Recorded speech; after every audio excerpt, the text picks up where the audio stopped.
तो मूवी की शुरुआत होती है एक सीन को दिखाते हुए जहाँ पर हम खून से लथपथ एक अजीब सी लेडी को देखते हैं जो कि तनिया नाम की एक बच्ची को अपनी गोद में लेकर लोरी गाकर सुला रही थी। खैर अब हम देखते हैं मिस रत्ना को जो कि एक ऑर्फनेज चलाती है जहाँ पर ढेर सारी अलग अलग ऑर्फन बच्चियां रहती हैं जिसमें एक का नाम है तनिया, यानी कि वही शुरुआत वाली बच्ची। अब तनिया यहाँ पर बहुत शांत सी सहमी सी रहने वाली बच्ची है जिसे कोई दूसरी बच्ची अपने साथ खेलने नहीं देती, कोई उससे बात तक नहीं करता और वो मोस्टली अकेले ही रहा करती। अब एक दिन एक कपल ऑर्फनेज के अंदर बच्ची अडॉप्ट करने आते हैं और एक मीटिंग कर निकल जाते हैं। हम तनिया को देखते हैं जो कि अकेली बैठी हुई थी जिसे मिस रत्ना दूसरी बच्चियों के साथ खेलने के लिए कहती है, लेकिन उन बच्चियों में एक नीना नाम की लड़की भी थी जो कि उसकी इंसल्ट करती है और सबसे बड़ी बात कि वो उसे अपने साथ खिलाने तक के लिए मना कर देती है। और आप जानते ही हो कि बच्चों के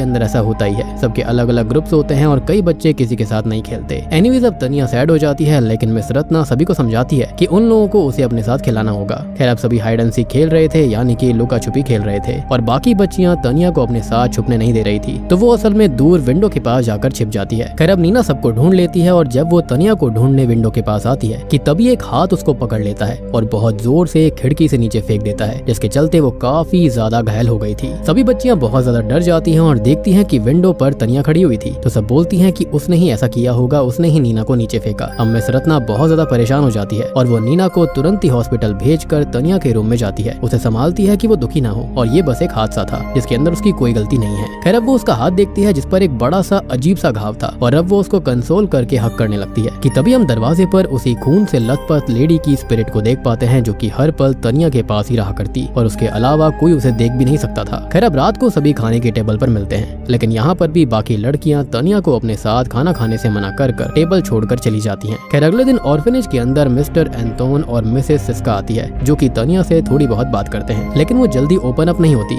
और जब वो उसका घाव देखते हैं तो वो अपने घाव को भी छुपा लेती है। खैर अब रत्ना उसे दोनों से इंट्रोड्यूस कराती है कि दोनों ने उसे अडॉप्ट कर लिया है, जो कि उसे लेकर अपने घर के लिए निकल जाते हैं। अब तनिया को रहने के लिए एक नया घर मिल चुका था और ऐसे करते करते एक महीना बीत जाता है। खैर एक महीने के बाद एंटोन की बहन अलीसा उनके घर रहने आती है जो कि एक एस्पायरिंग एक्ट्रेस है और उसे एक थिएटर प्ले के अंदर रोल भी मिला था। खैर अब अलीसा अपने रूम में आराम करने चली जाती है, लेकिन तभी उसे रूम के बाहर कोई परछाई घूमती हुई नजर आती है। वो इस चीज को चेक करने के लिए रूम से बाहर आती है, लेकिन बाहर कोई भी नहीं था। वो घूमते हुए अब तनिया के रूम के बाहर आ गई थी जहाँ पर वो उससे बात करने लगती है, लेकिन तभी वो उससे भी ओपन अप नहीं होती। इनफैक्ट वो किसी से भी बात नहीं करती थी। खैर अब इसी बीच वहाँ सिस्का आ जाती है और अलीसा के पूछने पर वो ये बताती है कि खुद भी प्रेग्नेंट होती है तो देखा जाएगा। थोड़ी देर के बाद में अलीसा गार्डन में अपनी प्ले की प्रैक्टिस कर रही थी कि तभी वहाँ पर एडी आता है जो कि यहाँ पर अक्सर फ्लावर सप्लाई करने आया करता। वो अलीसा से थोड़ी बहुत बात करके सिस्का को फ्लावर्स देकर वहाँ से चला जाता है। खैर अब सिस्का फ्लावर्स लेकर एक रूम के अंदर चली जाती है जिसके पीछे तनिया भी जाने लगती है, लेकिन तभी एंटोन उसको रोक लेता है और ये बोलता है कि वो इस रूम के अंदर कभी भी ना जाए क्योंकि ये रूम अच्छा नहीं था। थोड़ी देर के बाद में हम अलीसा को देखते हैं जो कि अपने रूम में प्ले की फिर से प्रैक्टिस कर रही थी, जिसे सभी नीचे डिनर के लिए बुलाते हैं और वो जाने लगती है कि तभी विंडो के पास तनिया को वो नोटिस करती है जो कि बाहर देख रही थी। तो वो उसके पास जाती है और खिड़की के बाहर देखती है तो उसे भी ग्लास रिफ्लेक्शन के अंदर वही फीमेल स्पिरिट दिखाई देती है, जिससे कि वो थोड़ी डर गई थी, लेकिन वो उसको अपना वहम मानकर तनिया को वहाँ से लेकर निकल जाती है। खैर अब सभी लोग खाना खा रहे होते हैं जहाँ पर बातों ही बातों में अलीसा एंटोन से ये कहती है कि उसने एक समय पर घर छोड़ दिया था और जब वो वापस आया तो इतना सब कुछ कमा चुका था और उसने आज तक जो सैक्रिफाइसेस किए हैं उसके फल से ही उसको सफलता मिली है। इस पर सिस्का भी कहती है कि हाँ उसने बलिदान तो दिए हैं जिसके चलते ही ये सब कुछ आया है। लेकिन यहाँ पर ही जो बात थी ना वो काफी वियर्ड सी थी, इनके जो एक्सप्रेशंस थे ना वो काफी ज्यादा अजीब से थे। खैर अब अलीसा अपने रूम में आती है जहाँ पर उसे कुछ हलचल मिलती है, कुछ अजीब सी प्रेजेंस फील होती है और एक काला साया दीवार पर लगी हुई पेंटिंग के अंदर घुस जाता है और वो पेंटिंग जिंदा होकर उसे हॉन्ट करने लगती है, जो कि हमने नन 2 मूवी के अंदर भी देख रखा है, इनफैक्ट कॉन्जरिंग के अंदर भी, जिससे कि वो बहुत ही ज्यादा घबरा जाती है। लेकिन तभी अचानक से सब कुछ नॉर्मल हो गया था तो उसको ये चीज भी अपना वहम लगती है। खैर अब तभी उसे कुछ आवाज सुनाई देती है और जब वो बाहर जाती है तो तनिया विंडो पर खड़ी हुई थी और वो लोरी गा रही थी, जो कि हमने मूवी की स्टार्टिंग के अंदर उस लेडी को गाते हुए सुना था। अब अगले दिन अलीसा थिएटर के लिए निकल जाती है जो कि मेड को फ्लावर्स बोल के साथ देखती है और पूछने पर मेड बताती है कि सिस्का हर 3 दिन पर ये फ्लावर्स चेंज करवाती है और ये फ्लावर्स असल में मंगोलिया फ्लावर्स थे। खैर अब अलीसा थिएटर आकर अपने प्ले की प्रैक्टिस में लग जाती है और फ्री होकर रेस्ट रूम में जाती है जहाँ पर उसको वही फीमेल साया घूमता हुआ नजर आता है जो कि उसने अपने घर पर भी देखा था। अब वो इससे थोड़ी डर जाती है और बाहर निकल जाती है, जिसको एडी मिलता है जो कि समझ गया था कि वो परेशान है तो वो उसे थोड़ा सा लाइट अप करता है। खैर अब अलीसा जो होती है वो एडी से मैग्नोलिया फ्लावर्स के बारे में बात करती है तो वो बताता है कि ये फ्लावर जो हैं वो अक्सर रिचुअल्स के अंदर स्पिरिट्स को समन करने में, यहाँ तक कि डेविल तक को बुलाने में इस्तेमाल होते हैं। वो आगे कहता है कि अमीर लोग अक्सर ये सब करते हैं और सबसे वियर्ड बात यह है कि उनके घर में जो एंटोन है वो किसी से भी उस लड़की को यानी कि तनिया को बात करने नहीं देता, जिस पर अलीसा ये कहती है कि वो उसको बहुत चाहते हैं, जिसके चलते वो किसी से भी उसे बात करने नहीं देता है। खैर अब अलीसा घर पर वापस आती है जो कि तनिया को कुछ ड्रॉ करता देखती है और पूछने पर वो कहती है कि वो अपनी माँ को ड्रॉ कर रही है, लेकिन अलीसा देखती है कि ड्राइंग में उन दोनों के पीछे एक काला साया खड़ा हुआ था, जिस पर तनिया कहती है कि वो एक बुरा आदमी है। अब तभी मेड जो होती है वो अलीसा को एक लेटर देती है जो कि किसी मिस्टीरियस आदमी ने दिया था, जिस पर लिखा था कि अगर जान प्यारी है तो वो इस घर और इस बच्ची तनिया से बहुत दूर भाग जाए। जिसको देखकर वो बहुत ही ज्यादा परेशान हो गई थी और वो गेट पर देखती है तो उसे वो आदमी नहीं मिलता। खैर अब तक आकर एंटोन तनिया को ले जाता है और जब वो सो रही होती है तो उसे कोई चीज बार बार हॉन्ट कर रही होती है और तभी हम उस ड्राइंग के अंदर बने ईविल फिगर की आंखों को लाल चमकता हुआ देखते हैं। खैर थोड़ी देर के बाद हम मेड को काम करते हुए नोटिस करते हैं जिसे तनिया की आवाज आती है जो कि उसको बुला रही थी। वो उस रूम में जाती है तो तनिया बेसुध सी हालत में दीवार पर कुछ लिख रही होती है, जिसे मेड यहाँ से चलने के लिए कहती है, लेकिन तब तक कोई इनविजिबल शक्ति उसके ऊपर हमला कर देती है और तनिया भी होश में आ जाती है जो कि जोर जोर से चिल्लाने लगी थी। खैर अब अलीसा जो होती है वो उस रूम के अंदर जाने लगती है, लेकिन रास्ते में उसे डरी हुई तनिया मिलती है जिसके हाथ का घाव थोड़ा और बढ़ गया था और वो बहुत ज्यादा डरी हुई थी तो रूम के अंदर चली जाती है। अब अलीसा उस रूम के अंदर पहुंचने वाली थी, लेकिन इससे पहले ही हम किसी आदमी को मेड की बॉडी के पास खड़ा देखते हैं जो कि वहां से निकल जाता है और भागते हुए अलीसा उसको देख लेती है। अब अगले सीन में एंटोन सिस्का से कहता है कि वो मेड के घर पर कुछ पैसे भेजकर बता देगा कि ये एक हादसा था, जिस पर अलीसा कहती है कि ये हादसा नहीं है, उसने किसी आदमी को वहां पर देखा था, लेकिन वो कहता है कि उसके पास इसका कोई सबूत नहीं है और वो चीजों को ज्यादा कॉम्प्लिकेटेड करना नहीं चाहता, वो पैसे देकर मामले को ठंडा करना चाहता था। खैर रात को अलीसा अपने रूम में सोने चली जाती है जिसे कोई अजीब सी आवाज हॉन्ट कर रही थी और जब वो जागती है तो उसी लेडी की स्पिरिट को देखती है जिससे वो बहुत ही ज्यादा डर गई थी, लेकिन अगले ही पल वो लेडी गायब हो जाती है।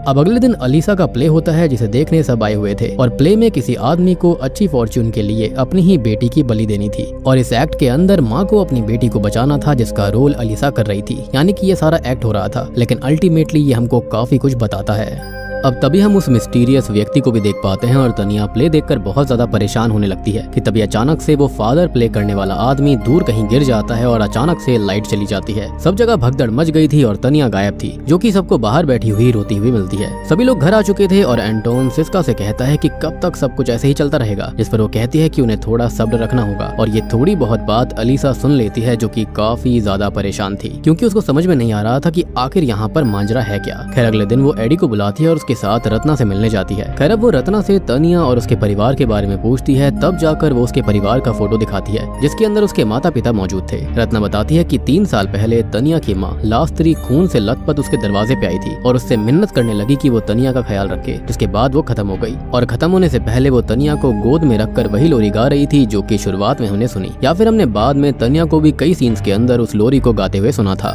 खैर वो आगे कहती है कि तनिया एक अकेली बच्ची है जो कि किसी से बात नहीं करती थी, किसी से मिलती नहीं थी और उसको मैग्नोलिया फ्लावर्स खाने की एक अजीब सी आदत है। अब उस दिन एंटोन वहाँ पर आया और पता नहीं उसे क्या हुआ, वो पिघल गई और उनके साथ चली भी गई। वो आगे कहती है कि उसे लगता है कि तनिया कोई बोझ ढो रही है जिसके बारे में वो किसी को कुछ बताना नहीं चाहती और उसके अंदर कुछ तो है जिसको लेकर वो श्योर नहीं है, लेकिन उसे ये गोस्ट या फिर सुपर नेचुरल फोर्स से जुड़ा हुआ लग रहा था। अब यहाँ पर हम तनिया को देखते हैं जो कि उस बंद रूम के अंदर जाने लगती है जहाँ पर जाने से एंटोन ने उसको मना किया था और अभी भी वो उसको रोककर अपने रूम में ले जाकर थोड़ा सा गुस्सा करता है। तो हम देखते हैं कि तनिया अब गुस्से में आ गई थी और हवा में वो उड़ने लगती है कि तभी वहाँ पर हलचल शुरू हो गई थी जिसके अंदर एंटोन के सर पर झूमर गिर जाता है और वो वहीं पर ऑन द स्पॉट अपना दम तोड़ देता है। अब अगले दिन एंटोन का फ्यूनरल रखा जाता है जहाँ पर अलीसा उसी मिस्टीरियस व्यक्ति को देखती है जिसका नाम तोरो होता है। वो उससे पूछती है कि वो है कौन और वो क्या करना चाहता है, जिस पर वो बताता है कि वो ये सब रोकना चाहता था और वो लास्त्री का भाई है। वो द रेड डेविल के लिए मार्क्ड हो रखी है जिसके कल्ट का मेंबर उसका पिता था और जब वो उसे मारकर डेविल को आजाद करने वाला था तब लास्त्री ने उसे जान से मारकर तनिया को बचा लिया।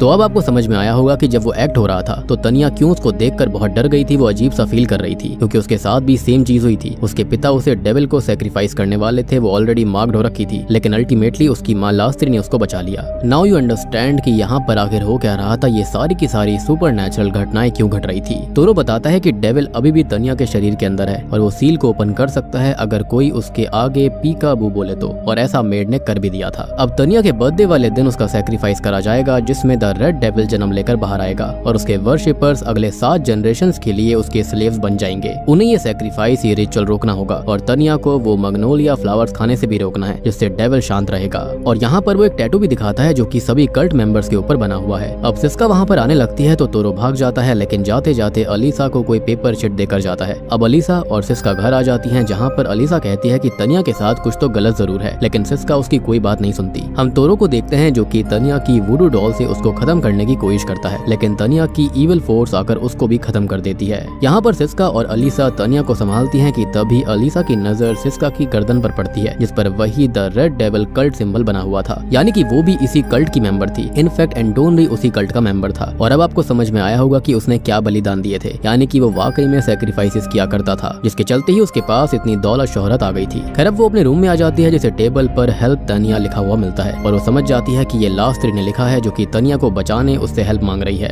यानी कि हम समझ पाते हैं कि लास्त्री की स्पिरिट जो थी वो अब तक तनिया को बचाने की कोशिश कर रही थी। वो जानती थी कि उसकी बेटी बहुत ज्यादा खतरे में है, जिसके चलते मरने के बाद भी उसकी स्पिरिट वापस आई। खैर अब तक तनिया भी वहाँ पर आकर उससे हेल्प मांगती है, लेकिन सिस्का उसे वहाँ से ले जाती है क्योंकि वही उसका सैक्रिफाइस करना चाहती थी। अलीसा अब एडी को कॉल करके बुला लेती है और बताती है कि सिस्का कल्ट मेंबर है जो कि तनिया को मारना चाहती है, और वो उसे वहीं पर छोड़कर तोरो के घर जाती है, जहाँ पर उसे कल्ट की किताब से पता चलता है कि फ्राइडे के दिन और डेट वाली फुल मून नाइट पर, यानी कि क्लिबॉन फ्राइडे पर तनिया का सैक्रिफाइस होगा, और इत्तेफाक से आज वही दिन था। अब इसी बीच हम एडी को देखते हैं, जिसको सिस्का खत्म कर देती है और तनिया को सैक्रिफाइस के लिए ले जाने लगती है। वो उसको उसी सीक्रेट रूम में लेकर जाती है और रिचुअल शुरू करके प्रेयर्स करने लगती है। मीनवाइल अलीसा भी अब तक घर आ चुकी थी, जिसे लास्त्री की स्पिरिट यहाँ का रास्ता दिखा रही थी, और वो इस रूम के अंदर आकर सिस्का को रोकने की कोशिश करती है। खैर अब वो सिस्का से लड़ने लगती है, लेकिन तभी तनिया का ईविल जाग उठता है, जो कि सिस्का को ही खत्म कर डालता है। या फिर ये भी हो सकता है कि इतने टाइम से एक वेसल होने की वजह से उसके अंदर शक्तियां थी, इसके चलते उसने ईविलनेस को खत्म कर दिया, यानी कि यहाँ पर सिस्का को। खैर अब वो गुस्से में आगे बढ़ने लगती है, लेकिन अलीसा उसको पकड़कर वही लोरी गाने लगती है, जिससे कि वो शांत हो जाती है। और अब तक डेविल उसकी बॉडी को भी छोड़ देता है, क्योंकि ये रिचुअल कंप्लीट नहीं हुआ था, यानी कि 7 साल का होने के बाद ये रिचुअल कंप्लीट होना चाहिए था। लेकिन जब रिचुअल कंप्लीट नहीं हुआ तो ये वेसल अब उसके काम का नहीं था। खैर मूवी के एंडिंग सीन में हम एक कपल को देख पाते हैं, जिनकी बेटी को मैग्नोलिया फ्लावर्स खाने की आदत है। मतलब कि अब ये लड़की द रेड डेविल के लिए मार्क्ड कर दी गई है, और अब उस घर के अंदर रखी हुई फोटो भी जिंदा होकर ये सबूत दे देती है कि अब यहाँ पर भी ये ईविल बस चुका है और अब इस बच्ची का सैक्रिफाइस होगा। और बूम, इसी के साथ में ये मूवी यहीं पर खत्म हो जाती है।